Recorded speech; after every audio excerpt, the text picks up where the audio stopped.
Haleluya, haleluya, haleluya. Selamat datang dalam program kita Kamu Hebat. Karena pada dasarnya kamu memang hebat. Kenapa? Karena Tuhan yang pilih kita, Tuhan yang sertai kita, Tuhan yang kirim pasukan malaikatnya untuk menjaga kita. Dan pada saat yang bersamaan Dia berikan Roh Kudus untuk menuntun kita. Dia berikan firman sebagai peta kehidupan kita, supaya kita tidak melangkah salah jalan, tapi hidup senantiasa dalam anugerahnya. Haleluya. Hari ini kita masuk dalam program kita Firman Sebelum Bobo. Karena memang firman Tuhan itu penuntun.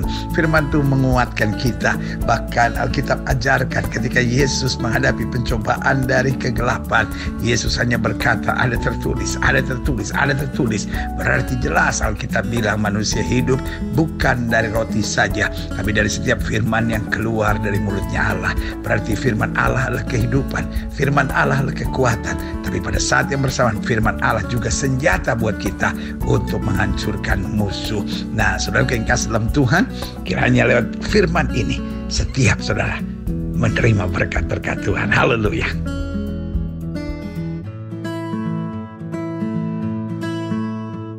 Great.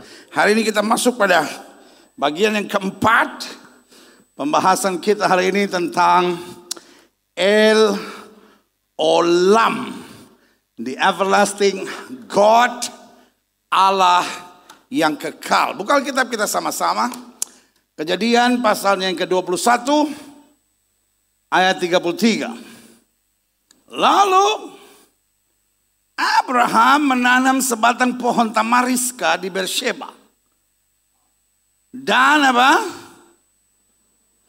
memanggil di sana nama Tuhan El Olam, Allah yang kekal. So El Olam atau Allah yang kekal bukan nama yang diperkenalkan Allah kepada Abraham. Halo? Halo? Masih hidup? Haleluya. El Olam bukan nama yang diperkenalkan Tuhan kepada Abraham, tapi nama yang merupakan pengalaman Abraham bersama dengan Tuhan. Amin.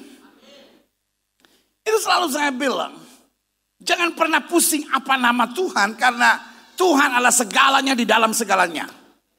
Sama-sama bilang sama saya, Tuhan adalah segalanya di dalam segalanya. Kalau saya disembuhkan dari sakit saya, bolehkah saya sebut Dia penyembuh saya? Amin.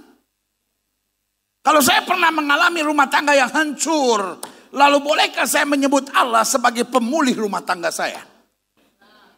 Why not? Amin.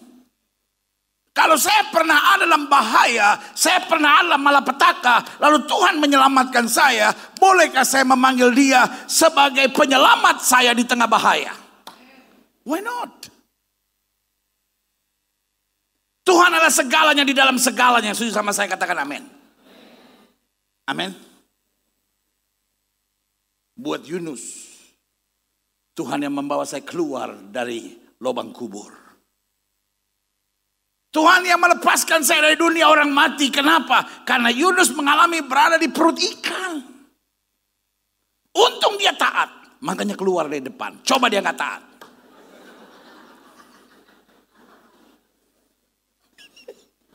Itu. Yunus masuk perut ikan, untung dia taat. Karena dia taat, dia keluar lagi dari depan. Coba kalau dia nggak taat. Tidak perlu kita bahas. Karena kita udah tahu lawannya depan adalah seandainya Yunus tidak taat, selesai. Bukan cuma inna lillahi wa inna ilaihi raji'un, tapi ya ampun, Yunus kasih yang keluar dari belakang. Sama-sama bilang sama saya, Allah segalanya di dalam segalanya. Saya bisa menyebut Allah yang memberi sukacita di hati saya. Saya bisa menyebut Allah sebagai pembela saya dalam segala perkara. Saya bisa menyebut Allah yang membentengi saya dari malapetaka dan mara bahaya. Yang setuju berikan tepuk tangan yang meriah buat Tuhan. Dalam kasus ini Abraham menyebut Allah El Olam. Kenapa Abraham menyebut Allah El Olam? Karena dia alami dari zaman dia masih ada di Ur Kasdim, sampai dia ada di perjalanan meninggalkan orang-orang yang dikasihinya. Lalu kemudian sampai masuk ke tanah perjanjian. Dalam semua peristiwa itu Allah tetap Allah yang kekal, yang tidak pernah berubah, yang kasihnya dahsyat dan luar biasa. Yang setuju berikan tepuk tangan yang meriah buat Tuhan.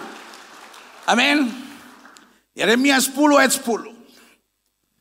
Tetapi Tuhan adalah Allah yang benar, Adonai Emet. Dialah Allah yang hidup, Adonai Hayim, dan Raja yang kekal, Melech Haolam.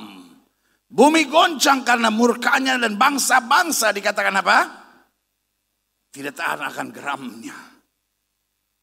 Yeremia juga bukan mengalami pewahyuan Tuhan tentang namanya. Bukan Allah yang memperkenalkan diri kepada Yeremia. Tetapi Yeremia mengalami kuasa Tuhan sehingga dia berkata, Adonai Emet, Allah yang benar. Adonai Hayim, dia Tuhan yang hidup, yang bukan cuma sekedar punya telinga tapi tak bisa dengar.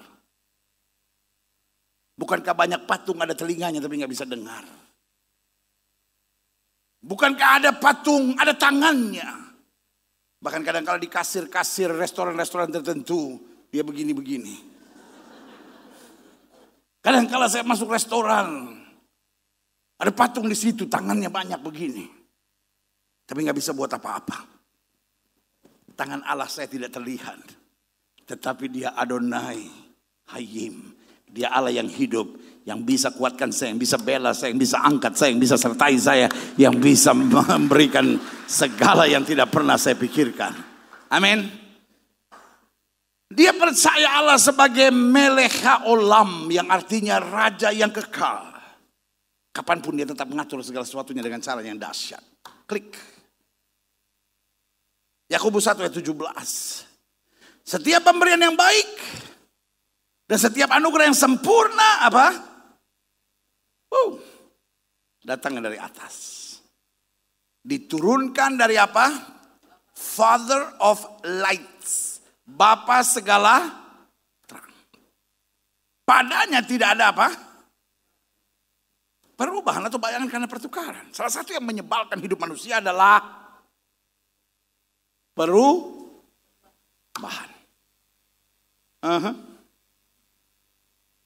Bu, salah satu yang bikin ibu kesel kadang-kala apa? Suami saya berubah pendeta. Berubah pendeta, berubah dia pendeta, berubah.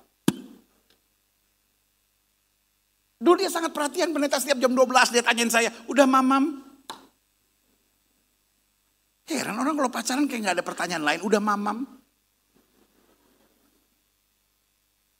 Coba udah kawin, makan melulu lu.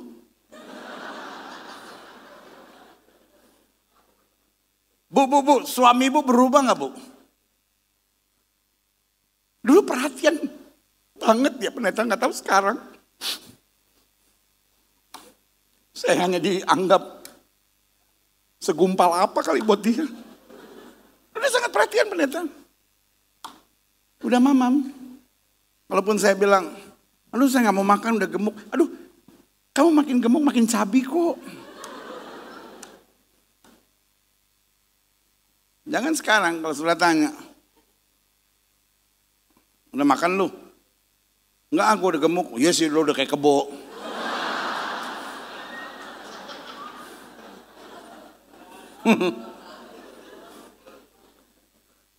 Bu, yang kadang-kadang paling menjengkelkan buat ibu adalah suami berubah. Dulu dia kalau ngomong manis gitu. Sekarang kalau ngomong banyak bentak pendeta. Dulu dia murah hati, sekarang pelitnya. Aduh minta ampun pendeta. Bu, dulu dia kalau nelpon beda gak bu? Ih beda.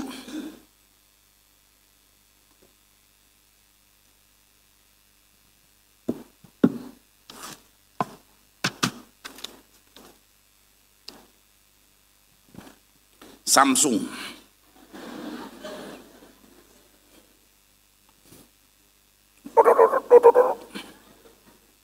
Halo. Mau ngapain? Aku lagi mikirin kamu. Nggak juga ya? Kamu udah makan? Kan ini baru jam 10. Ya makan angin. Kamu sibuk ya? Aku juga sibuk. Sibuk mikirin kamu di hatiku. Terus yang sebelah bilang gini, bos gue udah datang nih, gue mesti kerja buru-buru. Oke deh. Oke ya. Kamu tutup duluan dong. Kamu aja lah. Aku kayaknya gimana gitu kalau nutup duluan, kamu aja deh. Ya udah kita sama-sama nutup ya. Aku yang hitung ya, 1, 2, 3. Kok kamu belum nutup?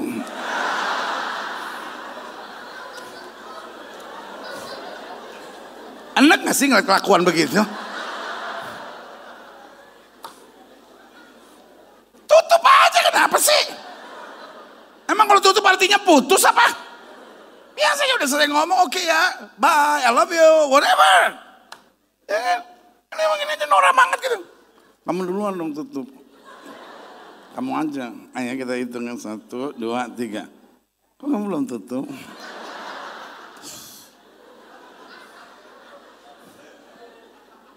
Kau udah kawin masih gitu nggak? Ya udah. Iya aku sih ya udah. Ya udah bye.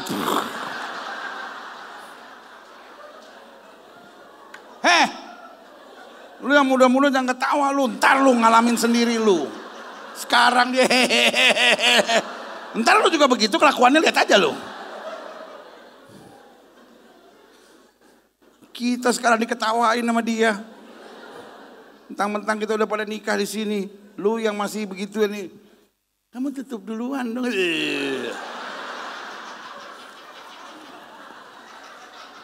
Sebel gua. Ya tapi juga pendeta jangan nyerang cuman kita lah suami pendeta, istri kita juga berubah pendeta. Dulu mau diajak ke pasar rumput. Dulu pasar rumput mall udah lumayan tuh. Kan dulu mall cuma Aldiron doang. Sama Ratu Plaza. Ya kan? Glodok. Ya sama Aldi, sama itu deh pasar rumput. Kalau udah pasar rumput, sekarang pasar rumput cuma dagang toilet doang.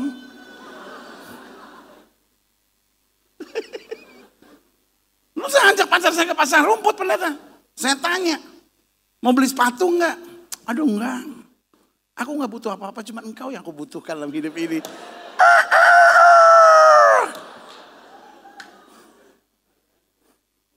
Tapi sekarang saya kalau kemana-mana sama istri saya, mesti saya peluk pendeta. Jalan di GI mesti saya peluk, pas dia ngeliat apa-apa saya piting.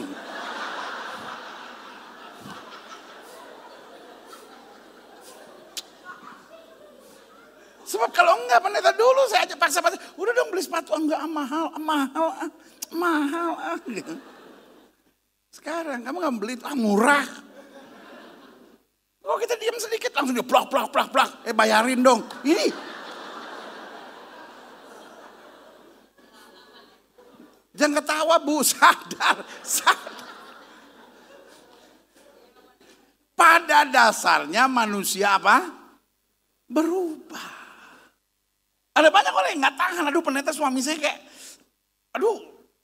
pagi tempe, sore tahu. Berubah dia pendeta. Kayak, sering gak saudara dengar ini? Seperti berkepribadian ganda gitu pendeta. Karena kalau lagi baik banget pun gitu. Pulang kantor nyanyi-nyanyi, I believe I can fly. Sampai bilang, lu mau terbang di mana lu?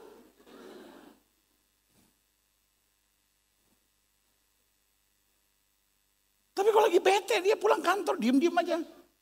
Cuma nyanyi. I don't talk anymore.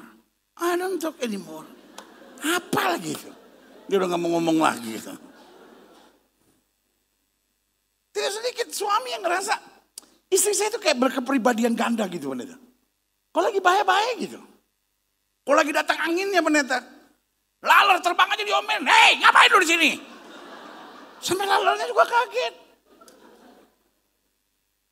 Tahu tuh dia. Lagi menopause kali dia pendeta. Pada dasarnya manusia berubah. Kalau saudara menatap saya dan berkata, tapi saya nggak siap pendeta menghadapi perubahan. Nggak ada jalan lain. Untuk menghadapi perubahan kita harus memahami. Karena pada dasarnya setiap orang bisa berbeda perasaan. Kecuali pohon pisang. Pohon pisang nggak pernah bete. Nggak pernah hari ini keluar buah pisang, besok-besok keluar buah mangga. Kita tanya sama pohon pisang, kenapa lo berbuah mangga? Stres gua.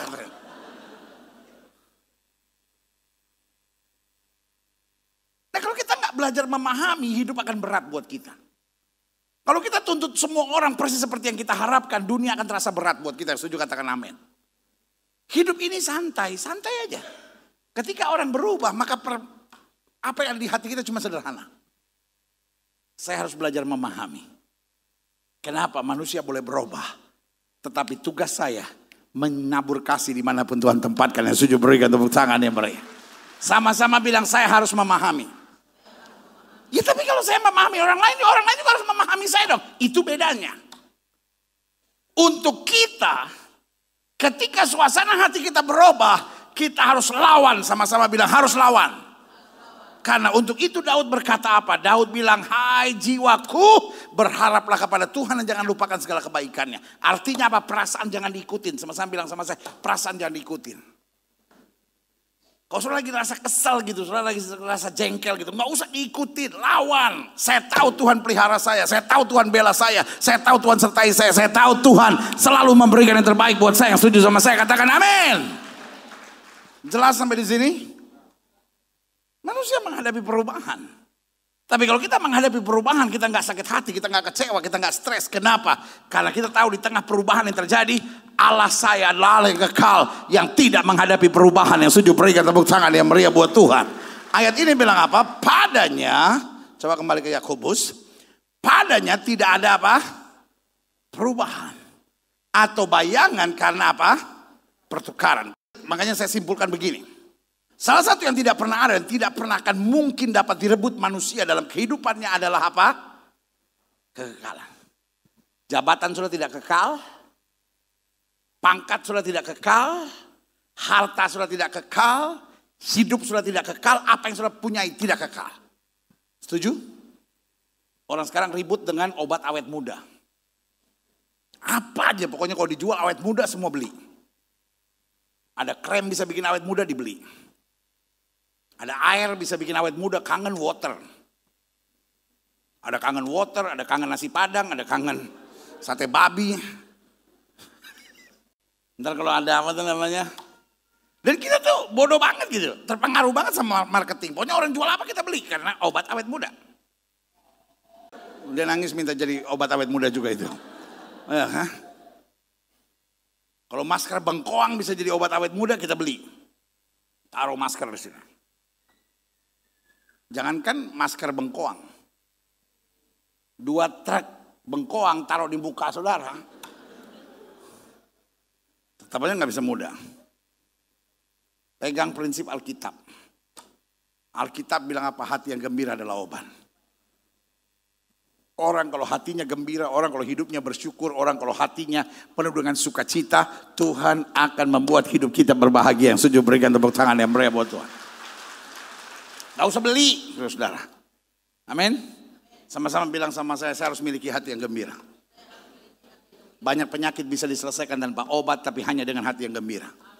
Amin. Banyak masalah dapat diselesaikan tanpa konseling sama siapapun, asal kita punya hati yang gembira. Sama-sama bilang hati saya harus gembira. Pak, kalau hati Bapak gembira, lihat istri cantik, Pak. Bu, kalau ibu hatimu gembira, lihat suami. David Beckham putus, Bu, putus.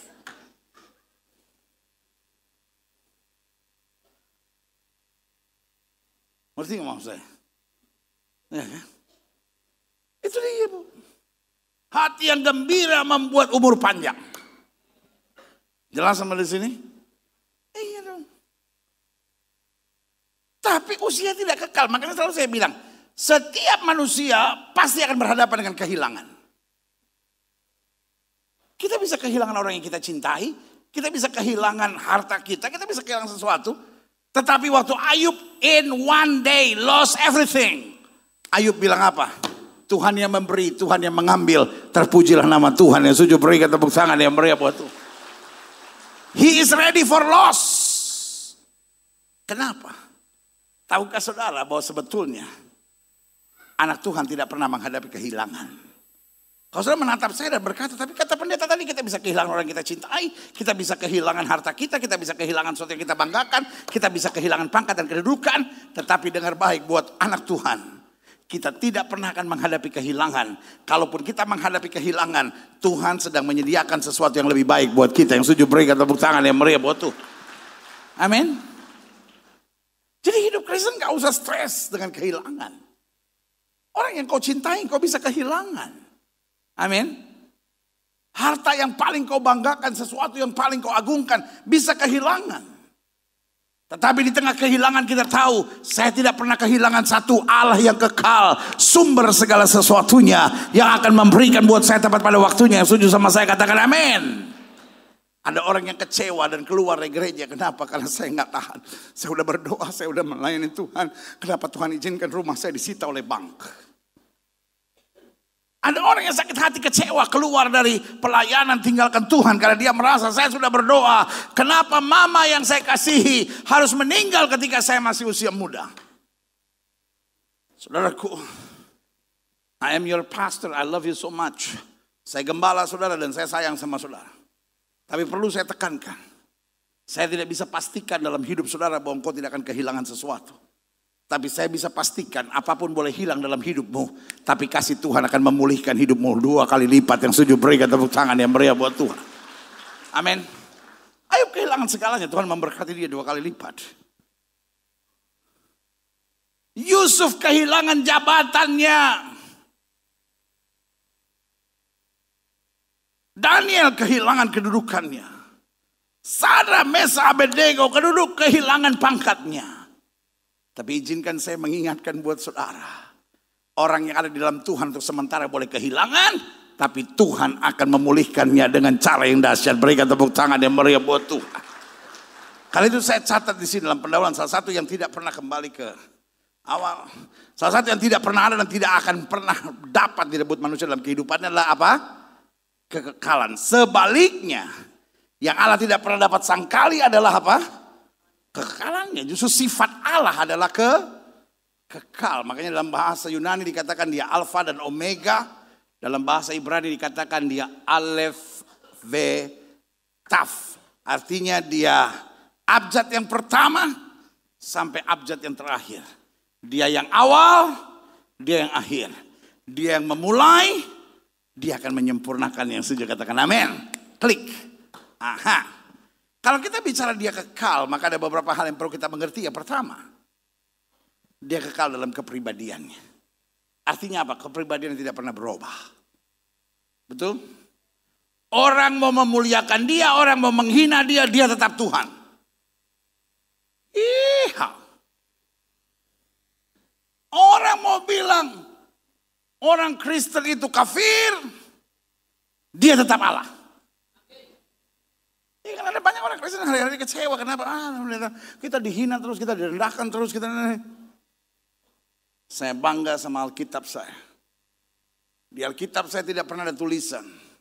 Belalah Tuhanmu, belalah agamamu. Kalau di Alkitab saya ada tulisan belalah Tuhan dan belalah agamamu, Alkitab ini saya buang. Kalau saudara tanya sama saya, kenapa dibuang pendeta? Karena kalau di Alkitab saya ada tulisan belalah Tuhanmu, belalah agamamu, berarti Tuhan saya begitu rendah. Allah sampai harus minta pertolongan saya, bet tolongin dong, aku dihina. Lalu saya bilang bentar ya, saya lagi sibuk minggu depan. Hello. Sampai sini ngerti gak mau saya? Dia Allah pribadinya yang kekal. Orang boleh hina, orang boleh rendahkan, dia tetap Tuhan penguasa segala sesuatunya dari awal sampai pada akhirnya. Dia yang akan menjadi Tuhan, yang menjadikan Tuhan, dan dia adalah Tuhan sampai selama-lamanya. Jelas sampai di sini? Yang kedua, Dia kekal dalam apa? Janji-janjinya. Pertanyaan saya sederhana hari ini buat setiap saudara. Saudara pernah gak kecewa karena janji manusia? Halo? Saudara pernah gak kecewa karena janji manusia? Nah itu gobloknya kita.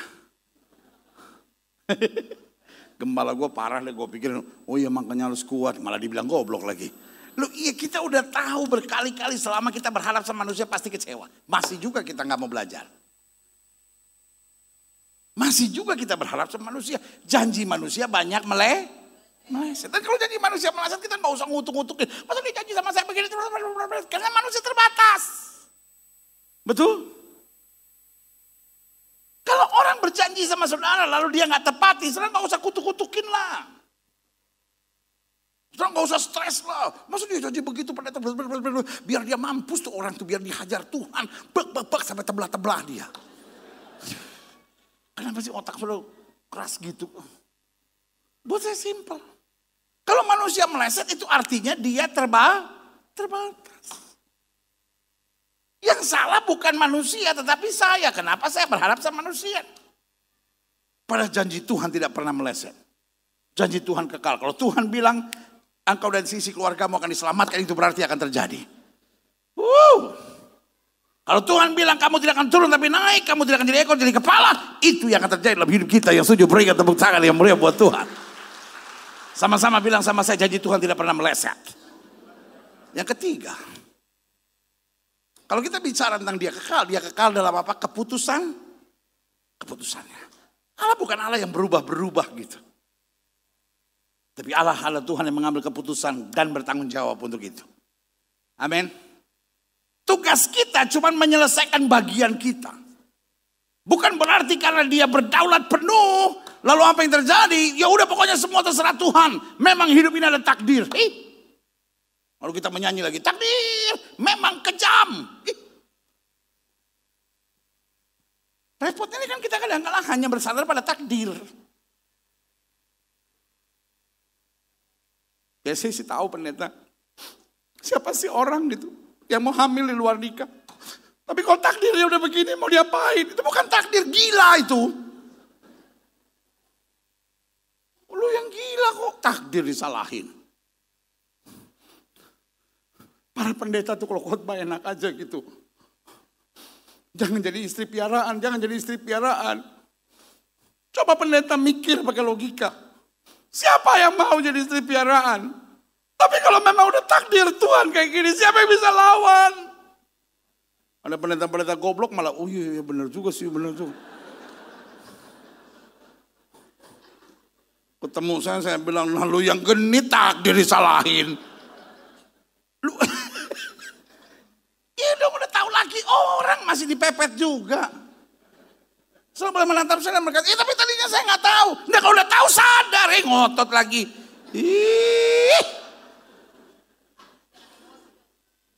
Emosi nih.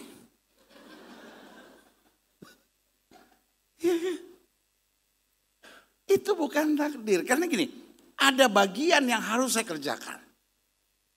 Amin. Yesus bilang sama murid-muridnya apa? Berapa roti yang ada pada kamu coba periksa. Yesus sanggup gak buat mujizat? Sanggup. Dia sanggup gak buat mujizat dari nothing, dari gak ada apa-apa? Sanggup. Tapi selama kita bisa berbuat sesuatu, we have to do something. We do our part, and my Jesus will finish it. Saya lakukan bagian saya, Yesus akan menyelesaikannya. Setuju sama saya, katakan amin. Kadang-kala kenapa kita belum alami mujizat? Karena kita belum kerjakan bagian kita. God is waiting. Ya aku berserah Tuhan, aku berserah Tuhan. Berserah, do something. Yesus gak bisa buat mujizat sampai murid-muridnya menyerahkan 5 ketur roti dan 2 ekor ikan. Sama kayak pendeta itu salah khotbah. Satu kali dia khotbah, saudara-saudara. Yesus memberi makan 5 orang dengan 5.000 ketur roti. Ada cim-cim duduk di depan, dia catat. Sampai rumah istrinya bilang, Papa tadi khotbah salah. Wih laki-laki kan paling gak suka digituin. Langsung dia bilang, apa khotbah salah, apa khotbah salah. Istrinya bilang, Papa khotbah salah. Coba Papa dengerin sendiri khotbah ini. Dia dengerin, benar. Biasa laki-laki gitu kan, mesti ada bukti dulu, saksi-saksi dulu, baru itu juga masih belum mau mengakui kesalahan, cuman aduh salah. Dan biasa kan laki-laki gengsi tuh, gak mau bilang saudara-saudara minggu lalu saya khotbah salah, gak mau. Jadi dia koreksi dengan khotbah dia. Saudara-saudara, Yesus memberi makan 5.000 orang dengan 5 ketul roti dan 2 ekor ikan. Encim yang kemarin duduk di depan, masih duduk di depan sambil nyatet, dia lihat, kemarin 5 orang dapat 5.000 roti. Sekarang 5 roti untuk 5.000 orang. Encim berdiri. Boksu. Ngomong-ngomong. Loti lagi. Minggu lalu loti. Loti belum habis, minggu ini loti lagi. Mungkin dalam hati Encim sekali-sekali somai. Hanya loti lagi. Minggu lalu loti belum habis. Minggu ini bagi-bagi loti lagi.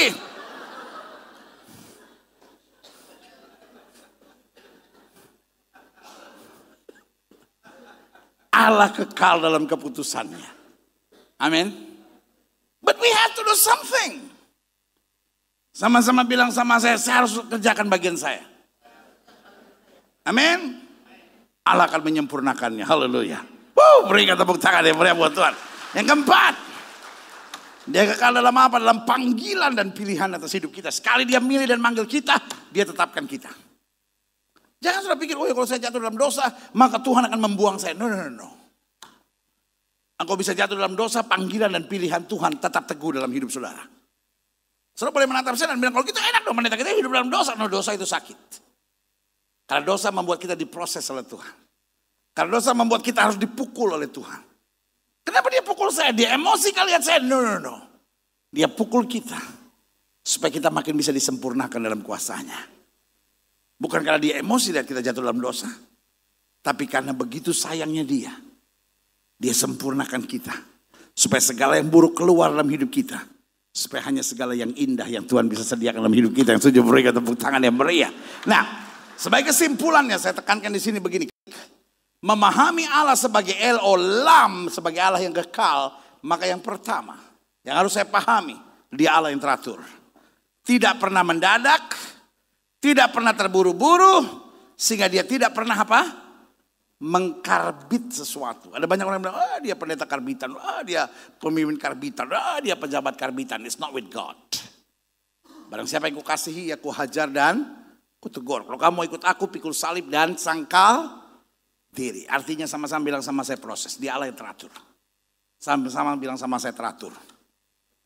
Dia bukan Allah yang kayak gak ada kerjaan di sorga lalu bilang sama malaikat, cut! Kita gak ada kerjaan bikin apa ya? Lalu malaikat bilang itu Gilbert tuh kesian kerja keras tuh kita berkati aja tuh dia. Oh ya kirim berkat buat dia. Oh ya apa lagi? No. Everything is well planned by God. Amin. Itu sebabnya jangan takut. Kalau sudah menghadapi badai, kalau sudah menghadapi masalah, everything is well planned by God. Ada waktunya kita menghadapi badai. Tapi ada waktunya kita menerima mahkota kesetiaan. Karena Tuhan lihat tetesan air mata kita. Tapi tetap berjalan terus dalam anugerah Tuhan. Berikan tepuk tangan yang meriah buat Tuhan. Sama-sama bilang Allah saya teratur. Makanya kita harus hidup teratur. Jangan udah punya istri masih tertarik sama perempuan lain. Itu namanya gak teratur. Jangan hidup stres gitu. Aduh bagaimana kalau begini. Aduh. No. God knows what to do. Amin. Yang kedua. Kalau kita tahu dia Allah El Olam. Dia adalah Allah yang ada sebelum segalanya ada. Dan tetap ada setelah segalanya tidak ada lagi. So dia a consistent God. Dia Allah yang konsisten. Dia tetap ada.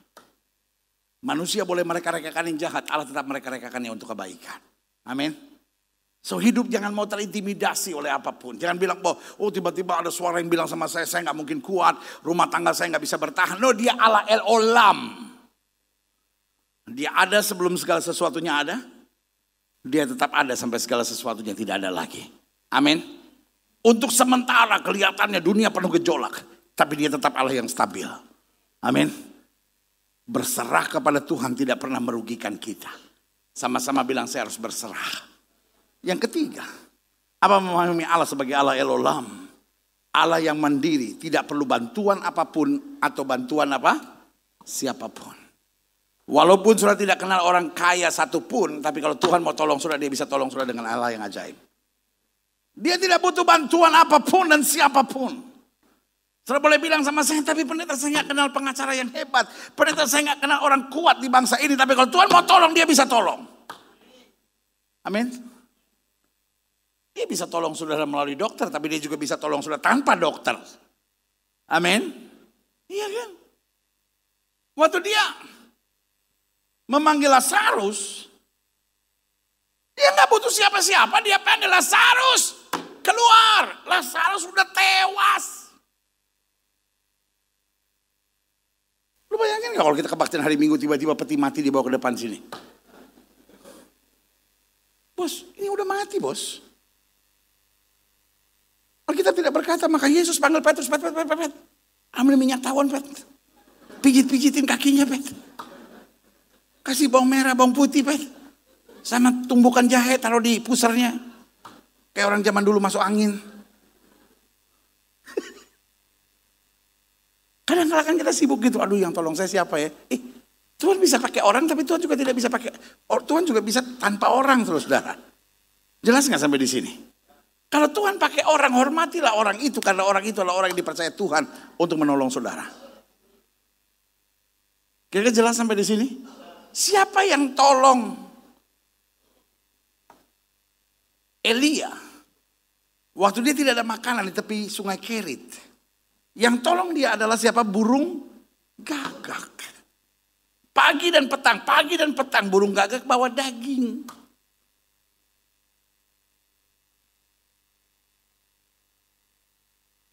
Entar semur.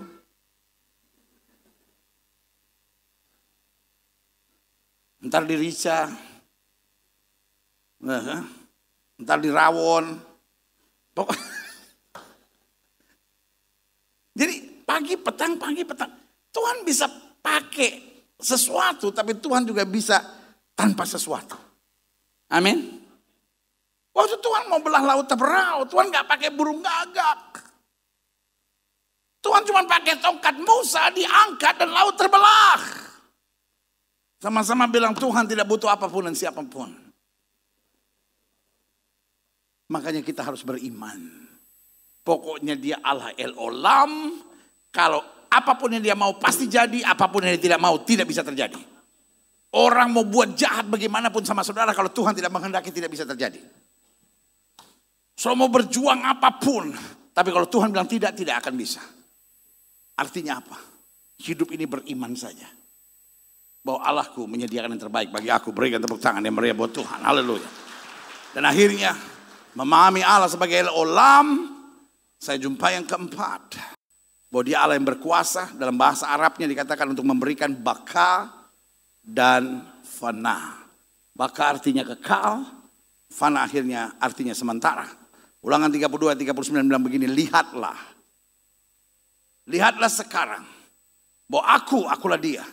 Tidak ada Allah apa? Kecuali aku.